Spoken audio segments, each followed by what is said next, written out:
ரூபாய் நோட்டு விவகாரத்தில் எதிர்க்கட்சிகள் நடத்தப்போகும் பாரத் பந்த் போராட்டத்தை நிராகரிக்க பிரதமர் மோடி வேண்டுகோள் விடுத்தார். உத்தரப்பிரதேச மாநிலத்தில் குஷிநகர் மாவட்டத்தில் ஞாயிறன்று பிரச்சார பொதுக்கூட்டம் நடந்தது. அதில் பேசிய பிரதமர் மோடி, வலிமையான விவசாயிகள் மற்றும் கிராமங்கள்தான் நாட்டின் பலம் என்றார். விவசாயிகள் வாழ்க்கையில் நல்ல மாற்றங்கள் ஏற்படும்போது இந்தியா தனது சவால்களை எளிதில் வெல்லும் என்றும் அவர் தெரிவித்தார். ரூபாய் நோட்டு விவகாரத்தில் மக்களின் ஆதரவு அரசுக்கு இருப்பதை இங்கே கூடியிருக்கும் கூட்டமே சாட்சி என்று பிரதமர் மோடி தெரிவித்தார். நாட்டில் இருந்து ஊழல் கருப்பு பணத்திற்கு முடிவு கட்ட வேண்டுமா அல்லது பாரத் பந்த் வேண்டுமா என்று கூடியிருந்த மக்களை பார்த்து கேள்வி எழுப்பி அதை மக்கள்தான் முடிவு செய்ய வேண்டும் என்றார்.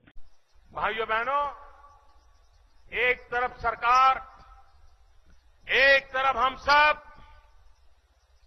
भ्रष्टाचार के सारे रास्ते बंद करने में लगे हैं, काले धन के सारे रास्ते बंद करने में लगे हैं और दूसरी तरफ भारत बंद करने में लगे हैं। आप मुझे बताइए, भ्रष्टाचार का रास्ता बंद होना चाहिए कि भारत बंद होना चाहिए? पूरी ताकत से बताइए, भ्रष्टाचार का रास्ता बंद होना चाहिए कि भारत बंद होना चाहिए?